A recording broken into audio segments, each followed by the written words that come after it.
महाराष्ट्राचं नाव काढता सांगा पुढच्या वर्षी एक वर्ध्याची नाही जाती ना खरंच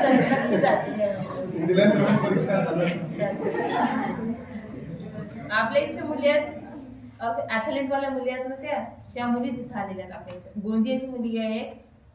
ती मुलगी 2.5 किलोमीटर 8 मिनिटात ते 9 मिनिटात कव्हर करते. एवढी स्पीड चांगली आहे तिची.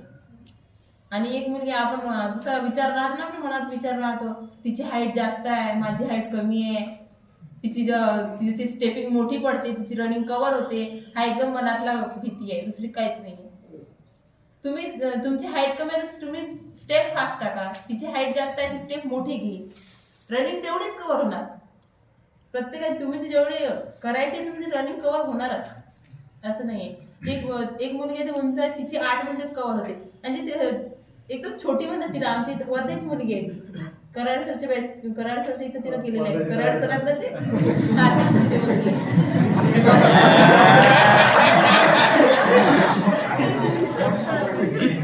मुलगी आहे एकदम, तिला सर्व तिथं ट्रेनिंग स्टाफ छोटी म्हणते. ती मुलगी माझ्यापेक्षा मोठी आहे, एजनं मोठी आहे माझ्यापेक्षा, पण तिला तिची स्पीड इतकी ते प्रत्येक म्हणजे तुम्ही 5 किलोमीटर मारसाल ना तर ते स्प्रिंट मार. 5 किलोमीटर नाही ते स्टॅमिना थकत नाही, स्प्रिंट मार. म्हणजे ते उंचीचा काही फरक पडत नाही. लोक म्हणतात याचे दूर पाय पडतात. तिची हाईट आहे, पाय जवळ टाकते पण ते पाय इतका स्पीडने टाकते ना की तुमचं लक्ष पण जाते त्या पायात, एवढं स्पीडने टाकते. म्हणून असं निवडणं मनात ठेवायचं नाही की हिची हाईट जास्त आहे, हिची रनिंग चांगली होईल, हिची हाईट रोज केल्याने चांगलं होती की कधी अचानक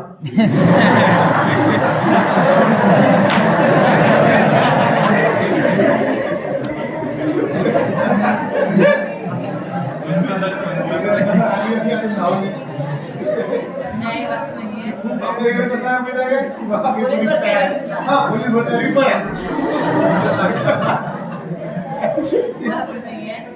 फिजिकल डेलीच करावं लागतं. आता तुम्हाला म्हणजे आपल्या इथं पेपरला कमी राहतात, ट्रेनिंग मध्ये जास्त राहतात. फिजिकल डेली की आधी आम्हाला कंटाळा येतात. मी फिजिकल जास्त केलं नाही. मी ज्यावेळेस 5 किलोमीटर ज्यावेळेस आम्हाला माहिती पडलं, आमचं म्हणजे सेकंड वीक सुरू झाला, 3rd वीकमध्ये आम्हाला माहीत पडलं की आम्हाला 5 किलोमीटर रन करायचं. 5 किलोमीटर रन करायचं इतकी भीती लागली 5 किलोमीटरची. 5 किलोमीटर कधी इथं मारलं नाही, म्हटलं 5 किलोमीटर तिथं कसं मारायचं. ते पण सर्वात जास्त महत्वाचं म्हणजे तिथंच चढाई आहे. ट्रॅक असला, राऊंड असले तर वेगळी गोष्ट आहे. आणि तुम्ही तशी फिजिकलची प्रॅक्टिस रोजच सुरू होते ना. फिजिकल रोज पाहिजे. प्रत्येक टप्प्यावर तुम्हाला फिजिकल आहेच की नाही. आता काही दिवसांना फॉरेस्टच्या जागा आहेत, त्या झाल्यावर त्यासाठी फिजिकल आहे, बरोबर आहे की नाही. फॉरेस्टच्या जागा आहेत ना, लवकर कमी जास्त करा पण डेली चालू ठेवा.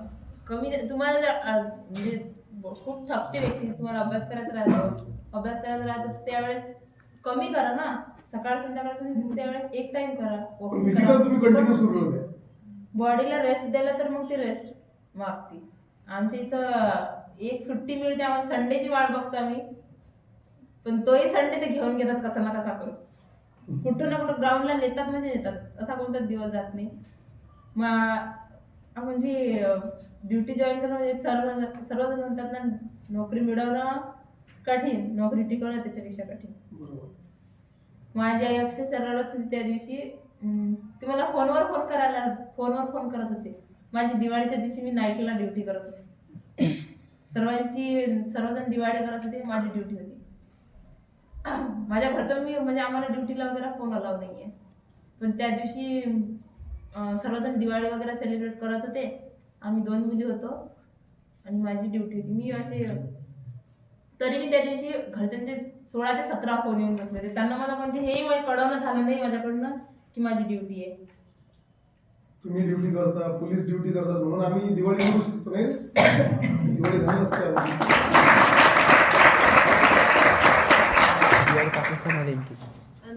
हे असं म्हणजे फिजिकलचं जर एवढी भीती मनात ठेवायचीच नाही. फिजिकलची आपण करायला गेलो ना तर सर्व होतं. आम्ही त्यावेळेस आम्हाला कधी असं वाटलं नाही की आम्ही कोणीच असं विचार नाही करत की आपण एवढं सगळं करायला लागेल. सेकंदाचं तिथं फरक. एक रायफल असते ती सेकंदामध्ये तुम्ही जर सेकंदामध्ये खुलून जुळावी लागते ती रायफल. सेकंद मध्ये तुम्ही जर ते 30 सेकंदच्या वर गेले तर तुम्ही गेले झाले फेल. 30 सेकंदच्या आत सेकंद म्हटलं तर असे सेकंद निघून जातात ना. पण मसल मेमरी प्रॅक्टिस सर्वात महत्वाची गोष्ट असते. तुम्ही किती जे प्रॅक्टिस करताना प्रॅक्टिस तिथेही तेच सांगते, फिजिकली तेच सांगते, कोणते वेपन आहे तेच सांगते, ट्रेनिंगही तेच सांगते, किंवा तुम्ही केलेले स्टडी तेच सांगते की प्रॅक्टिस सर्वात महत्वाची राहते.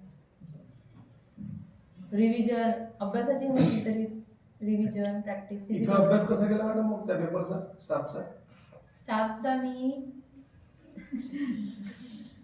पुस्तक दिलं होतं लायब्ररीला.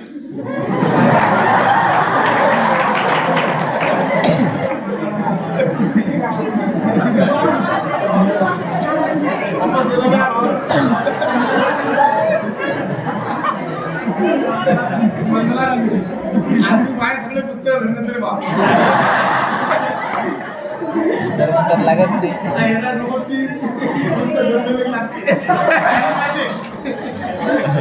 पुस्तक नाही म्हणजे एक होतं 1166 नंबरचं की कसं तरी पुस्तक आहे ते. क्वेश्चन सेट आहे तो 2012चा. ऑरेंज कलरची कव्हर आहे तिला.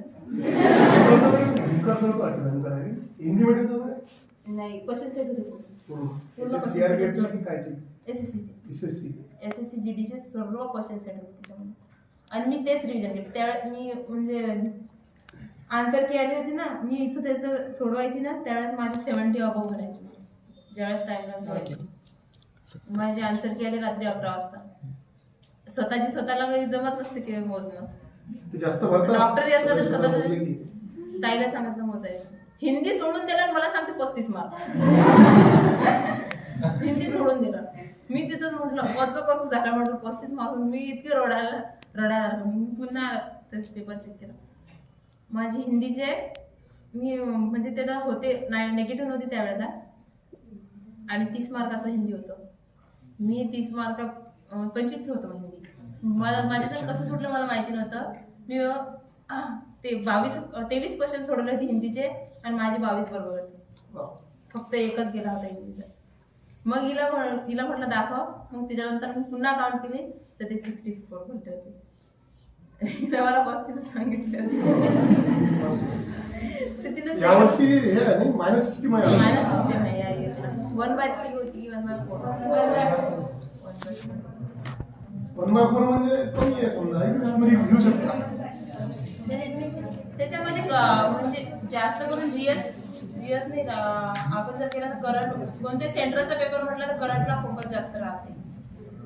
आपण जीएस वाचलं सेंट्रलच्या पेपरमध्ये करंट जास्त महत्त्वाचं. म्हणजे सेंट्रलच्या पेपरला 25 मार्काचे जीएस सांगतात आणि आपण ते हिंदी विज्ञान आणि इतिहास हे वाचत बसतो. ते 1 आणि 2 मार्काला येतं.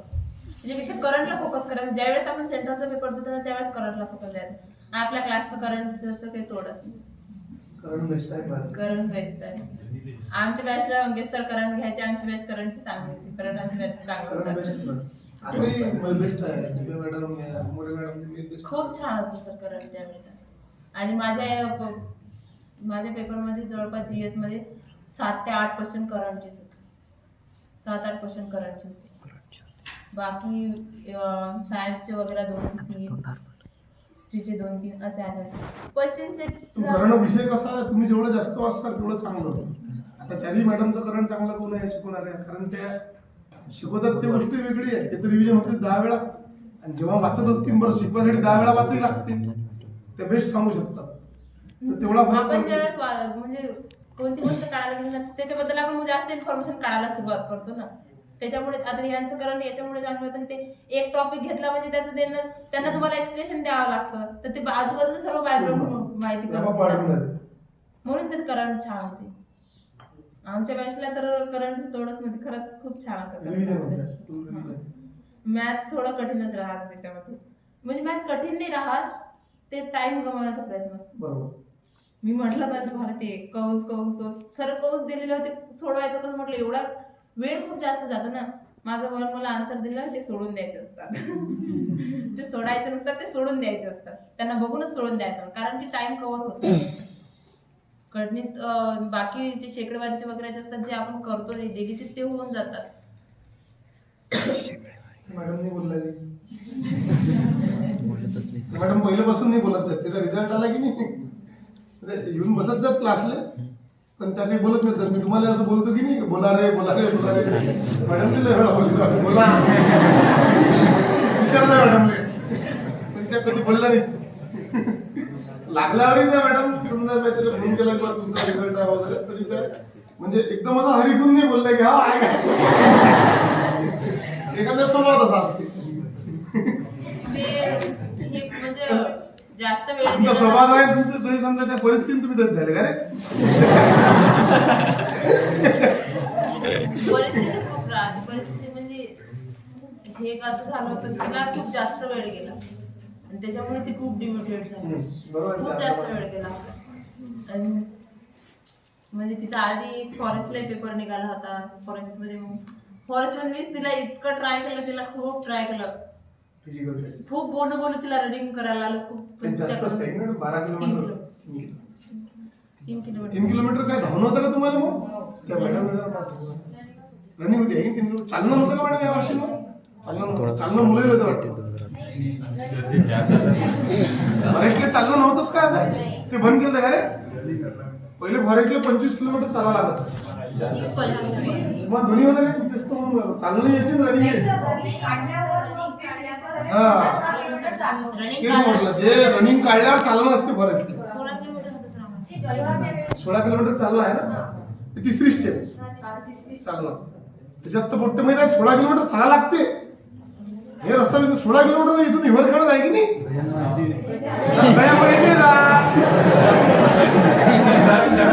बरं इकडं जायचं लोक येऊ द्या काही झाले का तुम्ही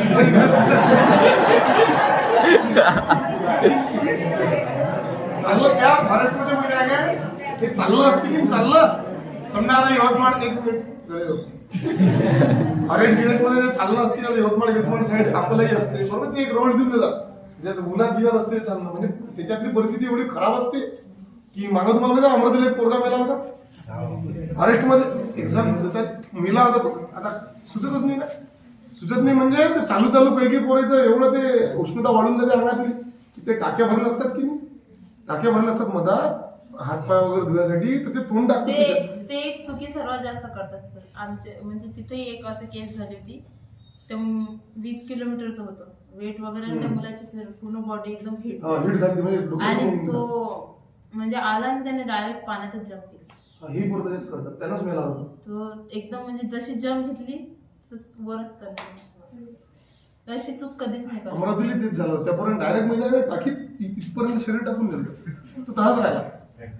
हिट वाढ प्रॅक्टिस नसेल केली मग तसं एवढी वाढते शरीराची. नाही, असं नाहीये, प्रॅक्टिसचा विषय नाहीये.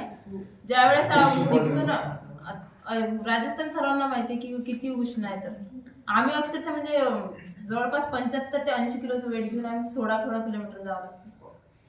पूर्ण 80 किलोमीटर वेट होते आपल्यासोबत सर समजा. आणि मुलांना तर 40 किलोमीटर आहे सध्या, तर त्यांचे 40 किलोमीटर नाही आहे, पण तरी 20 किलोमीटर त्यांना जावं लागतं. आम्हाला 16 तारखेला 20 जावं लागतं. एवढ्या हीटमध्ये त्याच्यावर त्याचं वेट उष्णता तेवढीच, तर प्रत्येकाची बॉडी हिट होते. फक्त ते कसं पेशन्स ठेवावे लागतात. हा थोडी प्रॅक्टिस वगैरे असली तर म्हणजे तू मॅनेज करू शकते. पेशन्स ठेवावे लागतात. ते खूप वेळा सांगतात, पण ते कधी कधी आपण वर रिॲक्टिव्ह करून बसतो.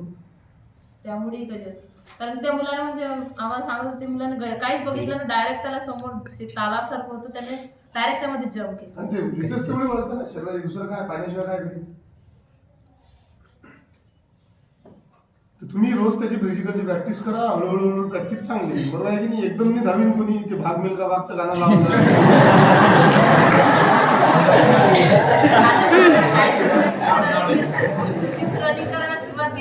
एखादं गाणं लावते, ते कॉर्ड याच्यात लावते कानात एकदम, ते एखाद्या टायर बांधा एकदम थोडी जबरदस्ती कोणाली त्याला लय पाहिजे. समजा तुम्ही करत असाल तुमची लय प्रॅक्टिस आहे, ते एखाद्याने समजा केलं अचानक ते कसं काय होईल. प्रॅक्टिस खरंच रोज पाहिजे बरोबर. प्रॅक्टिसला टाइम नसतो, तुम्ही टाइम वाईज नाही करत. तिथं तुम्ही किती जोराचा आवाज असला ना तोही पण कानाला येते, कारण की समोर टाइम सुरू असते तुमचा. ते एकच म्हणतात बस एक्सलेंट का टाइम चल रहा है, इसका टाइम चल रहा है, उसका टाइम 2 सेकंड बाकी है, 1 सेकंड बाकी है. तुम्ही किती मोठं गाणं लावा ना, तुमच्या कानाला आवाज सुरू पण नाही पडत. फक्त एकच माइंड मध्ये राहते की समोर टार्गेट आहे, तेवढं क्रॉस करणे. असंच एम तुम्ही इथे ठेवा, त्याच एमने इथे राहा, बरोबर. प्रॅक्टिस रोज करा. अभ्यासासारखंच आहे ते, अभ्यास रोज करावं लागते, ते रोज करावं लागते फिजिकल. आणि असं नाहीये की मग आपण म्हणजे आपण बरेच जण म्हणतात की आम्ही रोडनं जात नाही, आमचे पाय खराब होतील, आम्ही ट्रॅकला धावतो, मातीचा ट्रॅक पाहिजे, नरम ट्रॅक पाहिजे वगैरे खूप आहेत ना. असं तर असं काहीच होत नाही. आम्ही तिथं DIG ला म्हणजे आम्ही स्वतःच मागणी केली होती सरांनी की सर आमचा रूट चेंज करा, कारण की ते चामुंडा माता मंदिर रूट आहे, तो खूप उंचावर आहे.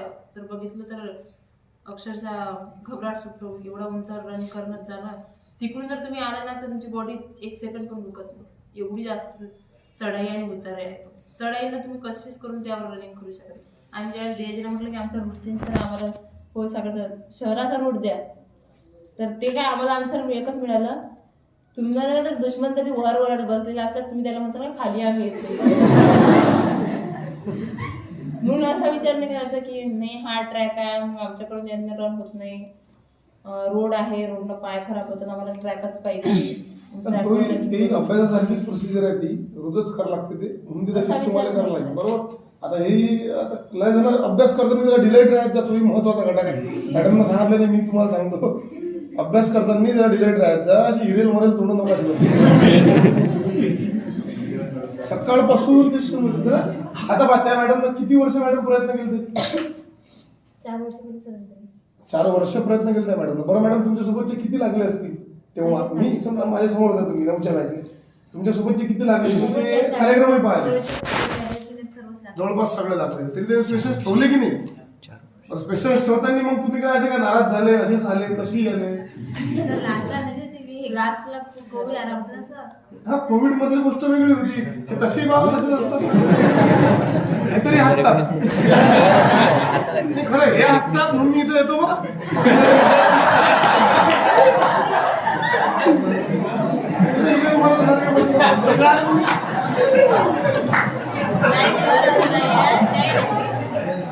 असंच जा, जरा डिलाईट राहत जा. नोकरी 101% लागते ना. ते 9ची बॅच आहे, सकाळी 9ची बॅच घेतो मी वर. काय लेका आलो मी का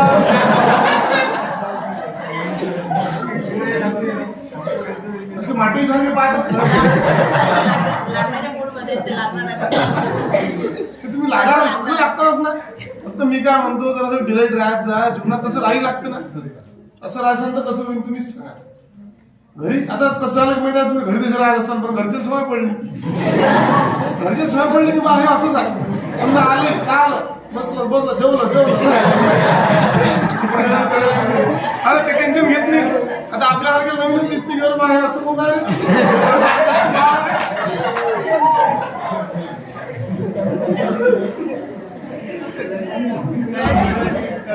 प्रयत्न करताना लॉंग नाही ठेवायचे पण मजबूत ठेवायचे. लॉंग नका ठेवू पण, बरोबर, कारण तुमचं सेशन किती लंबा चालेल याच्यावर हे नाही, पण स्ट्रॉंग राहा. स्ट्रॉंग राहिला ना, मेंटली स्ट्रॉंग राहा, फिजिकली स्ट्रॉंग राहा. मेंटली स्ट्रॉंग म्हणजे प्रत्येकाला उत्तर तुम्ही देऊ शकले पाहिजे प्रत्येक स्तरावर. 100%. म्हणजे आमचा जर विचार केला तर माझ्या घरी आता बघितलं तर सर्वजण बघेल तर हप्ता होता, सर्वजण आमचं घर बघितलं तर. माझं 22 वर्ष वय आहे. ते पराठे असते ना, त्या घरापासूनचा तो POPच्या घराचा प्रवास आहे, फक्त 22 वर्ष. सायकल पासूनचा काल मला 4 व्हीलर घेऊन आले होते घ्यायला. मी सायकलचा पहिल्याचा प्रवास तिथपर्यंत झाला, फक्त 22 वर्ष. प्रवास किती लंबा आहे हा डिपेंड नाही ना, तुमचं स्ट्रगल किती मजबूत आहे हे डिपेंड.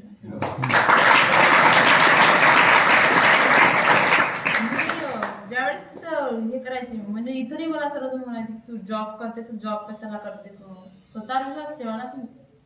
असे नाही तुमच्या घरी तर तुम्ही स्ट्रगल करा, स्ट्रगल करायला काय. मी एकच विश्वास करायचा की आपण थोडंसं काय देऊ शकू नये कोणाला. आपण हेल्प नाही करू शकतो, मग स्वतःला तरी इम्प्रूव्ह करा, स्वतःला स्ट्रॉंग बनवा की नाही मी स्वतः तरी करू शकते.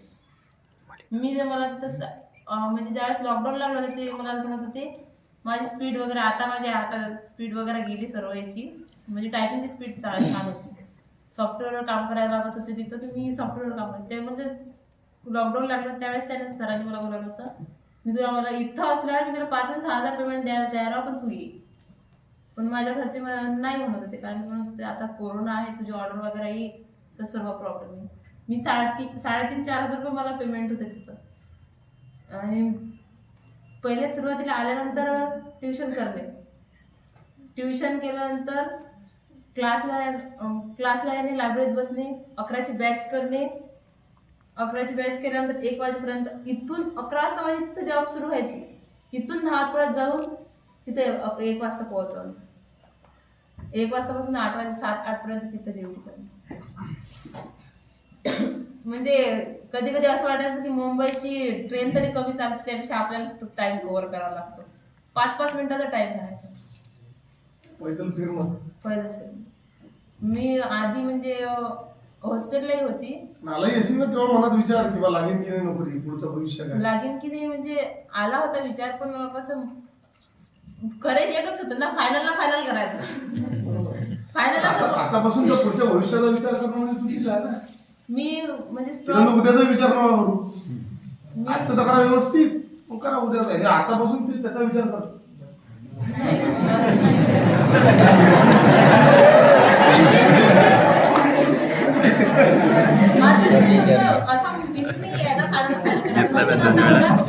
टार्गेट जे आहे ना, आपलं जे एम आहे ती मर्यादित करा. हा खर्च पैसे देऊन राहिले, आपण क्लासला येऊन राहिलो, क्लासला शिकून राहिलो, लागू तेव्हा लागू तर मग प्रॉब्लेम होणार. मग त्या टार्गेटला कव्हर करणं, त्याला कॉर्डन करून ठेवा. हा एवढा ड्युरेशन आहे, एवढ्यात क्रॅक करायचं आहे. नाही झालं तर बघू काय करायचं आहे. पण सध्या तर टार्गेट कव्हर करा. आजचं टार्गेट ठरलं की ते आज क्लिअर करा, उद्याच उद्या, परवाचं परवा. मी ज्यावेळेस हे झालं होतं ना, म्हणजे याच्यामध्ये थोडे प्रॉब्लेम येत होते माझे या रिझल्टमध्ये. मी एकच म्हटलं, मी हा जर रिझल्ट लागला मी क्लासलाही जात नाही आणि मी बस नोकरीच करणार नाही म्हटलं. कारण की मी फर्स्ट मला फिजिओची आधीपासून सवय नव्हती. मी क्लास म्हणजे कॉलेजला आधी मग शाळेमध्ये त्यावेळेस माझं चांगलंच होतं सर्व काही. अख्खं म्हणजे स्कॉलरशिप वगैरे सर्व ते विद्यार्थी फेल व्हायचे, पण कॉलेजमधून कोणी असो का म्हणजे शाळेमधून माझा नंबर असायचा. बाउंड्री काढणं पण मी पास असायची. मी फेल्युअर कधी घेतलं नाही. फेल्युअर फक्त पोलीस भरतीमध्ये केलं नाही. अक्षरशः मी 2 दिवस रडले होते ना, जेवले होते ना काय. माझ्या दादाचा फोन आला, त्याला 6 वर्ष झाले जवळपास. 6 वर्षापासून तो ट्राय करतो. कुटेचे क्लास केले, चव्हाणचे क्लास केले, सर्वांचे केले अकोलामध्ये, नाही रिझल्ट अजून.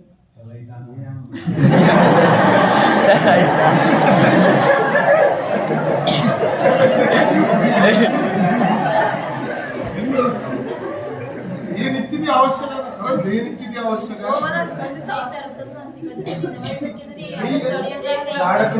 1% म्हणून 1% नशिबला. त्याला फक्त एकदा लागली होती, महामंडळमध्ये लागली होती त्याला त्यावेळेस सोडली मुंबईमध्ये. फक्त त्याची ती बदली वगैरे नव्हती. यांची फक्त आता सध्या आता जर म्हटलं तर आता नोकरी करायला कोणी कुठे तयार आहे. आताची सिच्युएशन. त्यावेळेस नव्हतं ते 4-5 वर्ष त्याला लागायचं. त्याला काय बरोबर की बा 1% समजा मॅडमने तो विषय काढला. 1% नशीब बरोबर आहे, 99% आपले प्रयत्न बघा हेही बरोबर आहे. पण हे असं म्हणणं चुकीचं आहे की बा प्रत्येक जण आपल्या नशिबाला खाते. नशिबाला खात नाही, नशीब बनवावं लागतं. बस हे बरोबर आहे. नशिबाला कसं खाणार आहे कोणी? नशीब बनवावं लागतं स्वतःला. आणि नशीब देव तेच म्हणतो, देव पण त्यालाच मदत करतो जो स्वतःची मदत करतो. तुम्ही स्वतःची मदत करा ना, स्वतः इम्प्रुव्हमेंट करा. स्वतःला तयार करा. 1% सोबत 100% आहे. नाही असते 1% सोबत असते. हा त्याला कधी कोणाला मागून मिळतं, कधी कोणाला आधी मिळतं. पण नोकरी सगळं लागते. नोकरी लागते सर. सातत्य असल्यानंतर नोकरी लागते. त्या मॅडमने 4 वर्ष तयारी केली, पण नोकरी लागली की नाही? बरोबर, नोकरी 100% लागते. अरे एक नोकरी सोडून दुसरी नोकरी लागते. एक वालसिंगी नावाचा पोरगा होता, 2014ची गोष्ट आहे, 13ची. तो 13त लागला पोलीस आणि ओपन मध्ये होता. ओपन मध्ये लागला तो, ओपन मध्येच होतो. ओपन मधूनच लागला. वालसिंगी आहे संतोष, त्याची ड्युटी आता नागपूर येवदेला आहे. तुम्ही येवदेला कधी जाता तर भेटून घ्या. मी आता माझा स्टेटस ठेवते, माझा विद्यार्थी नागपूरला करत असताना पण पडत असं मी येवदेला आहे. योद्यात कशी सध्या जॉईनिंग आहे. मॅडम ओपन मध्ये होता, नोकरीवर लागला, ओपन मध्ये नोकरी सोडली, पोलीसची नोकरी लागली काय मी सोडून दिली. तसून पुढची पोलीस भरती मारतो म्हणे, ते सोडून दिली. ओपन मध्ये लागून त्याला तेव्हा सगळे काय म्हणत जात की ओपन पहिलेच हा ओपन मध्ये आहे, ओपन मध्ये नोकरीवर लागत नाही, वय कमी, हा डबल लागेल काय.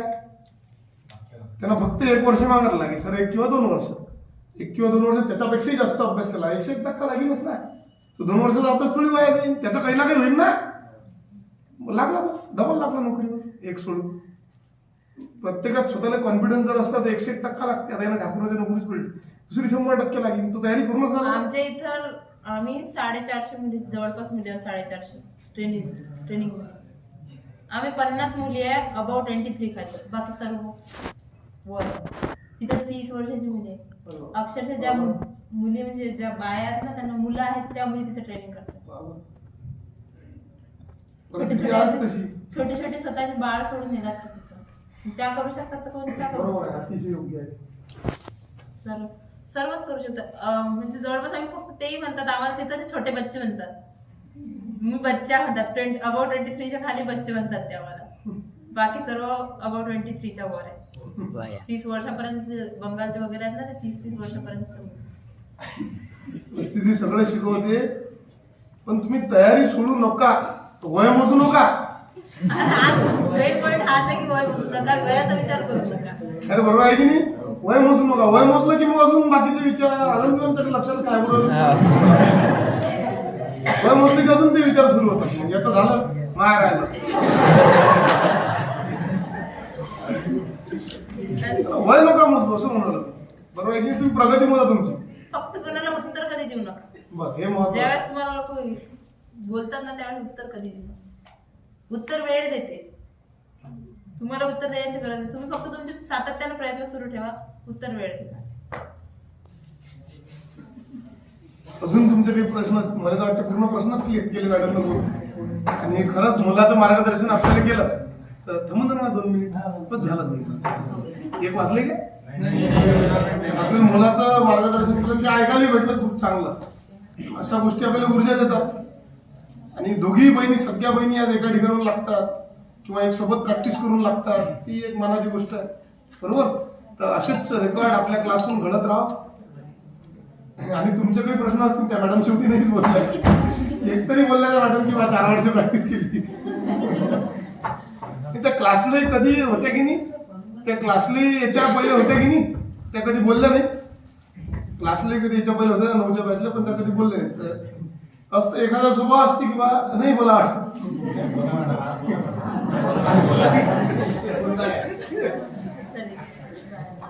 हा बोला मॅडम. तर जेव्हा रिझल्ट आला ना, तेव्हा म्हणजे असं कळत नव्हतं की म्हणजे हसावं की रडावं समजत नव्हतं. कारण COVID-19 मध्ये आला ना ते रिझल्ट. आणि त्यांनी त्यावेळेस सांगितले की डायरेक्ट त्यासाठीच आपली निवृत्ती केलेली आहे, म्हणजे यासाठी कोविडसाठी.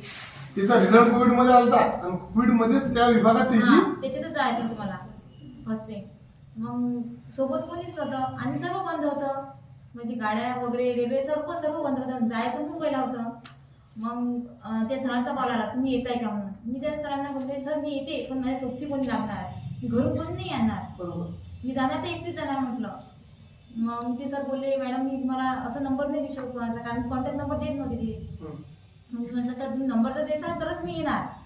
पिऊ बोलले त्यावेळेस, पिऊ बोलले की तू असं म्हणते ना की तुम्ही नंबर जर देत असाल तर आपण जाऊ तर खरीच, पण त्यांनी जर नंबर जर दिला तर एखादी मुलगी तरी आपल्याला जायला फ्रेश. माझी बहीण तिला पिऊ येते, ती बोलली तुला म्हणजे एक जर कॉन्टॅक्ट नंबर भेटला, म्हणजे कुठून जरी आपल्या अकोला जिल्ह्यातून म्हणा कोणी जरी जाणार जर असला तर मग तू सोबत त्याच्या जाशील. मग त्यांनी नंबर दिला, मग कॉन्टॅक्ट लिस्टच दिली मला त्यांनी अकोला लिस्टची काढून. मग त्यांना सर्वांना कॉल केला मी, कोणीच यायला तयार नव्हतं. तुम्ही कशा गेल्या? मग एकच लेडीज सापडली मला, नीलम अकोल्याची, आणि ती पण मॅरिड होती. हा, तर ती मॅरिड होती आणि ती याच्या कारणाने निधन गेली, कारण की तिचं हे माहेर मुंबई होतं, तिचं सासर अकोला होतं. मग त्या रिझन ती मध्ये मी करते ती जॉब, आणि तिला 2 मुली पण होत्या, मोठ्या मोठ्या मुली होत्या तिला. मग तिच्या सोबत गेली मी, 20,000ची गाडी केली होती त्यावेळेस सर काहीच. आणि इथून पण नव्हतं जायला कोणी, म्हणजे सर्वांना म्हटलं की आम्ही गाडी करा, कारण की त्यावेळेस फक्त तिघच ना, एका गाडीत तिघच न जाणार होती. मग ती माझी नाय हॉस्पिटललाच आहे मुंबई सेंट्रलला. मग त्या कोरोना विभागात तुमची ड्युटी लागली होती काय? हो सर, त्या विभागातच लागली पाहिजे होती. आणि माझी लिस्ट लागली होती 365 जणांची, त्याच्या फक्त 43 जण आले होते. अरे बाप. फक्त बाकीने जॉईन नाही केलं. कोणीच नाही आलं. आणि जे आले ना तर काही जण त्यातले वापस पण गेले, म्हणजे फक्त 30च जण त्यावेळेस जॉईन झाले. तुम्ही त्या कोरोना विभागात ड्युटी केली? हो सर. आणि म्हणजे मी ज्यावेळेस म्हणजे आधी 6 दिवस बाहेरच थांबावं लागलं. हॉटेल नाही, काहीच नाही. कारण की त्यावेळेस कोविड होतं ना, त्यावेळेस कुठेच राहायला जागा नव्हती, म्हणजे रस्त्यावर घ्यायला तयार नव्हते रस्त्यावर थांबल्या? हा, घ्यायला तयार नव्हते ना, रूम घ्यायला तयार म्हणजे नव्हते. झोपा कुठे रस्त्यावर? रस्त्यावर. त्यावेळेस केम हॉस्पिटल जे होतं ना, तिथं त्या बगीच्यामध्ये आम्ही पार्कमध्ये थांबलो थोडा वेळ, कारण तिथं कुठं जायला जागाच नव्हती. तिथे 6 दिवस आम्ही काढले. नंतर मला ऑफिसला ड्युटी मिळाली. ते बोलले की मला ऑफिसला ड्युटी आहे. मग तरी ते बोलले की ते ऑफिस आता सध्या ते चालू नाही आहे, तर तुमची सेवा तिथंच नायरलाच काढण्यात येणार आहे तुम्हाला. मग नायरला पाठवलं. बस पहिलीच पायरी चढली तर तिथे सिक्युरिटी बाहेर बसलेले होते. ते बोलले की तुम्ही कशाला आले? मग आम्ही म्हटलं की आम्ही इथं याच्यासाठी आलो, ऑर्डर आली आम्हाला, इथं जॉईन व्हायचं आहे. ते बोलले तुम्ही कशाला आले? सर्वजण वापस चालले. आणि जेव्हा आम्ही जात होतो ना गाडीनं, तेव्हा सर्वजण डोक्यावर काही घेऊन वगैरे सर्व अख्खा रोड चालू होता त्यावेळेस. आणि आमची गाडी समोर आणि ती इकडे. म्हणजे काय करा म्हणजे समजत होतं त्यावेळेस. परत येत होते आणि सगळे लोक समोर जात. ज्याच्यासोबत बोलत होते ना, तो हेच बोलत होता, तुम्ही कशाला चालले? इथून तर आम्ही वापस चाललो, तुम्ही कशाला आले? मग तेव्हा पहिलं कॉल टाकला तेव्हा सिक्युरिटी बोलले की हे पूर्ण जी बिल्डिंग आहे ना मॅडम, हे पूर्ण कोविडनं झालेली भरलेली आहे आणि तुम्ही याच्यामध्ये आले, म्हणजे हे तुम्ही खूप चुकीचं केलं. मग मी स्वप्नीला कॉल केला. मी तेव्हाच तुम्हाला कॉल केला. हां, स्वप्नीला, कारण स्वप्नीला आधी केला होता माझ्या. मग स्वप्नीला कॉल केला, मग मंजुळाला कॉल केला. मंजुळा कॉल रिसिव्ह नव्हती करून. मग तेव्हा मला कळलं की मंजुळा पॉझिटिव्ह आहे. ती पॉझिटिव्ह आली, म्हणजे त्याच्या दोघांचे समजा ते गेलं होतं ती पॉझिटिव्ह निघाली. मग खूप घबराट सुटला. म्हणजे आता काय करायचं काय? आम्ही त्यावेळेस फक्त 9 लेडीज होते आणि एक जेंट्स होता आमच्यासोबत, तो होता पातूरचा. आणि म्हणजे आम्ही 3 जण 3 गाड्या सोबत, कारण की एका गाडीत एकच जण जाणार होत ना, तर आम्ही 3 गाड्या घेतल्या होत्या. एक गाडी 20-20 हजाराच्या, 60,000च्या गाड्या झाल्या होत्या त्यावेळेस. काय परिस्थिती तशी होती, एकच ड्रायव्हर आणि एकच कॅन्डिडेट असतात त्याच्यात, दुसरं कोणीच नसणार. मग ते तिथं गेलो, मग ते समजलं की मंजुळा पॉझिटिव्ह आहे. मग आता काय करायचं? मग त्या मुलाला सांगितलं मी असं झालं. मग मी जाऊ द्या, काय करायचं आहे ते करा आता काय. मग आम्ही म्हटलं तरी आता पुढे जा. मग ऑर्डरवर फर्स्ट माझं नाव होतं, मला जास्त मार्क्स होतं ना, त्यामुळे पहिलं नाव माझं होतं. माझ्या नंतर 10 जण होते ते, आणि त्याच्यावर लिहायला सही माझीच लागत होती, कारण माझ्या सहीशिवाय नंतरचे विद्यार्थी लागत होते ना तिथं ऑर्डरवर. मग ते म्हणत की मॅडम 6च्या आत तुम्हाला काय डिसिजन घ्यायचा आहे, तो 6च्या आत घ्या की तुम्हाला जॉईन करायची आहे की नाही करायची आहे ड्युटी. तेव्हा माझ्या हात का होते साईन करू की नाही, कारण की तेव्हा तोच टाईम असते आपल्याला. ते जेव्हा जॉईन करतो ना तेव्हा एक सही नसते ना, तेव्हा पूर्ण चालू. आणि मग आपल्याला रिझाईन द्यायचं ना, खूप प्रॉब्लेम होता. तेव्हा मी रिझाईन केला. मग तरी घरी कॉल केला. मग तेव्हा ते एक दिवस तरी करून बघ ड्युटी काय होते तर. मग मी पहिल्या दिवशी त्यांना सांगितलं एक दिवस आम्ही रिलॅक्स करतो म्हणून, कारण 6 दिवस फिरून आलं म्हटलं. आणि आम्हाला तिथं, कारण की हॉटेल नव्हती, काही नव्हते, राहायला रूम मिळत नव्हत्या, तर आम्हाला ज्या बिल्डिंगमध्ये कोविड पॉझिटिव्ह पेशंट होते ना, त्याच बिल्डिंगमध्ये आम्हाला राहायची सोय केली. हां, त्याच वार्डमध्ये राहिलं सर आम्ही. जो वार्ड होता ना सर कोविडचा, त्याच वार्डमध्ये, बाजूला वार्ड कोविडच्या आणि त्या दुसऱ्या बाजूला आम्ही राहतो. आणि तिथं आमची सोय घेतली. नंतर पहिला दिवस आला, त्या दिवशी मी म्हणजे खूप घाबरत होती. म्हणजे कोविडच्या वार्डमध्ये जाणं म्हणजे खूप हे होतं ना, किड खाणं, ते पण 8 तास. 8 तास फर्स्ट. बापरे सर, काही सांगू. फर्स्ट टाइम तर खूपच वेगळं. 3 मास्क लावणं, 5 ग्लोव्ज घालणं, पूर्ण पॅक होतं. मग पहिल्या दिवशी ते सर बोलले की मी खूप आवडली होती. त्यावेळेस सर बोलले की या मॅडमना आहे ना थोडंसं वेगळं दुसरा वार्ड द्यायचा. तरी जर मला त्यांनी IPCU दिला होता. म्हणजे पहिल्या दिवशी IPCU दिला. आणि माझ्यासोबत जो मुलगा होता ना, त्याला सिक्युरिटी दिली होती. आणि मग सिक्युरिटी त्याला दिली जशी दिली.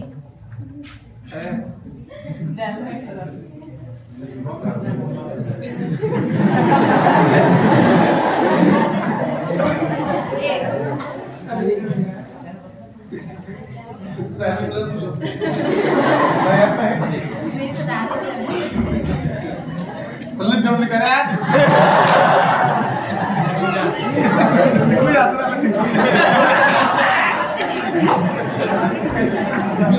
प्रेमानं म्हणतात, प्रेमानं.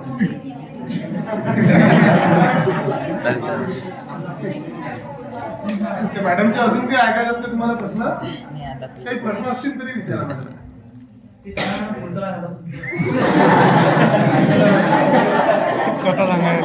2 मिनिट.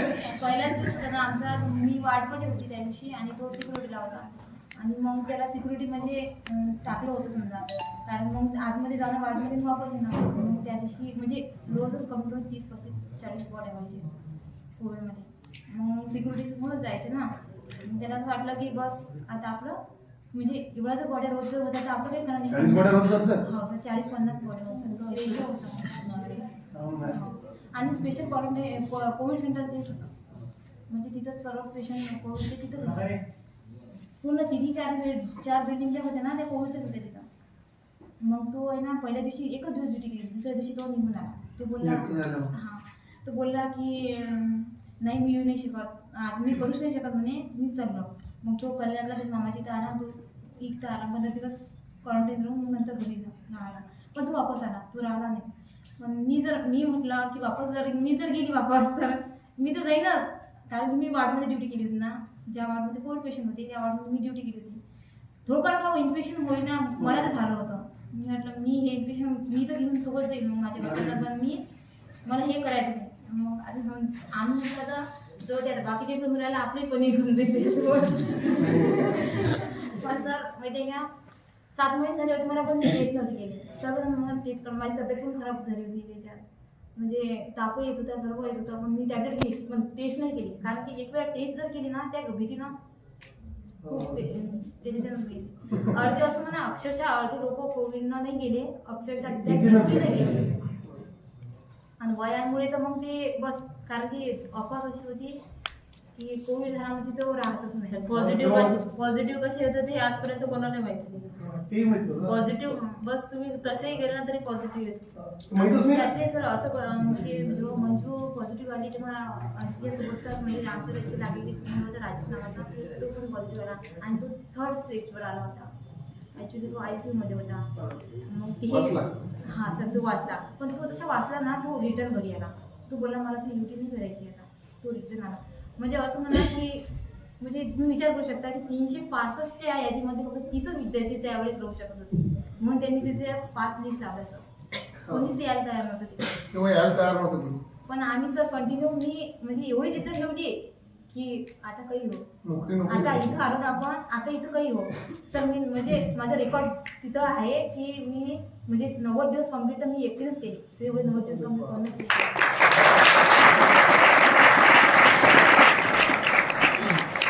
खूप चांगली पॉझिटिव्ह गोष्ट आहे. प्रोबेशन पिरियड म्हणून असते की आपले पहिले 90 दिवस ना ते कंप्लीट केल्यानंतर समजा आपल्याला मग बाकीचे जे फॅसिलिटी आहे सगळं ते आपल्याला नंतर लागू होतात.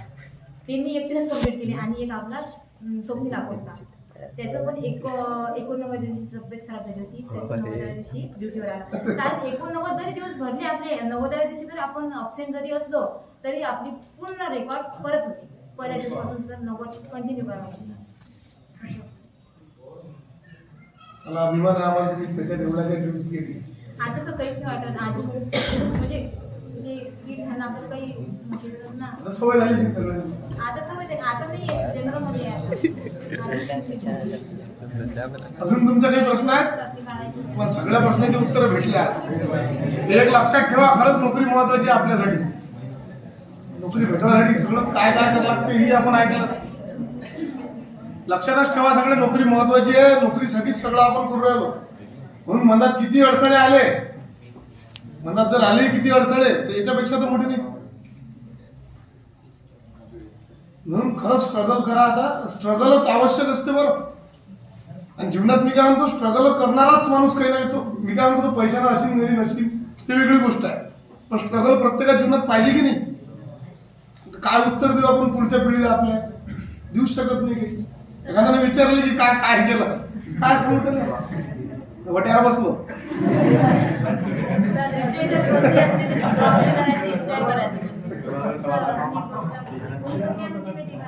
की टीचर असतात किंवा जे जॉबर असतात ना त्याचे मुलं लागतात असं होत नाही.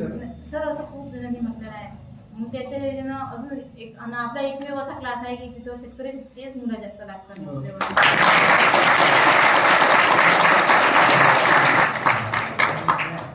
टीचरांचे मुलं लागतात, पण जो टीचर इमानदार आहे त्याचेच पुरं लागतात.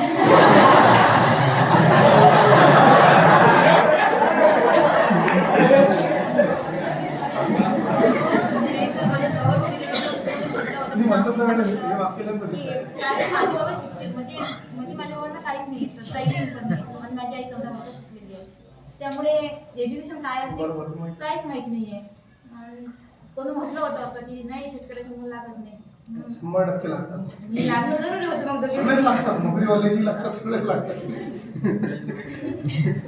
असं आहे, मी काय म्हणतो ज्याला जाण आहे तो 100% लागते. तर मी डोळ्याला असेही पाहिले की ज्याच्या घरी लय खरंच लय जास्त आहे ही पण नोकरीसाठी प्रयत्न करून लागून नाही राहिले. बरं, ज्याच्या घरी 3-3 नोकऱ्या आहेत त्याच्या घराचा चौथाही म्हणते. वरुड जवळ काय तलाठी आहेत आपले आवारे, आपले ते नाव त्याचं विसरलो मी. म्हणजे माया आमच्या मार्गदर्शिका सगळ्या समजा ज्या मोठ्या होत्या माया ज्याच्यात मी बसून अभ्यास करत जाऊ, त्याच्यातल्या एक आवारे होत्या, अस्मिता आवारे. वरुड जवळ केलं का त्या दिवशी मला योगा एक दिसला, तेव्हा वरुड जवळ केलं माझी ड्युटी आहे तलाठी. काय काय ते वरुड जवळ केलं कोणी नाही त्यात वरुड जवळ का म्हणा. हा तेच म्हटलं वरुड म्हणत, त्या दिवशी मला जाऊन भेटलं ते सगळ्या ह्या मार्गदर्शिका मग शिकवत जात. काही सांगत आहेत की हा टॉपिक असा करा तो टॉपिक. तेव्हाची रीत कशी होती, जो MA इंग्लिश आहे तो MA इंग्लिशच सांगेल, जो MA इकॉनॉमिक्स आहे तो इकॉनॉमिक्सच सांगेल. त्यामुळे MA इकॉनॉमिक्स होत्या त्या सांगत आहेत आम्हाला त्याच्याबद्दल. त्याला दिवसानं भेटल्या. त्याच्या घरी माहिती आहे का, त्याच्या घरी पहिलेच 3 नोकऱ्या होत्या. सगळंच बरोबर घरी 3 नोकऱ्या पहिलेच होत्या. त्याचा भाऊ, त्याची बहीण, त्याचे वडील तिघही नोकरी होती. आणि एक ते रोटेशन असते, एक घरातला एक व्यक्ती लागली की त्याच्या मागे लागतातच हा एवढा प्रयत्न करू राहिले ते, एवढा जास्त की बाकीचं कोणीच नाही एवढा प्रयत्न करू राहिलं. म्हणजे आम्हाला खरा वाटते की त्या एवढा प्रयत्न करू राहिले आपण. बरं तेही लागलाय तलाठी. म्हणून एक तुम्हाला सांगतो, स्वतःचं स्ट्रगल मेन असते. तुम्ही स्ट्रगल करा ना, आणि स्वतःच्या याच्यासाठी तर करा की स्वतःचं काही अस्तित्व नाही. ते शेवटलं तुम्हाला हेच म्हणतील यानं काहीच नाही केलं. तर अजून तुमचे काही प्रश्न नाहीत. एक वेळा मॅडमचं म्हणजे बेस्ट बरोबर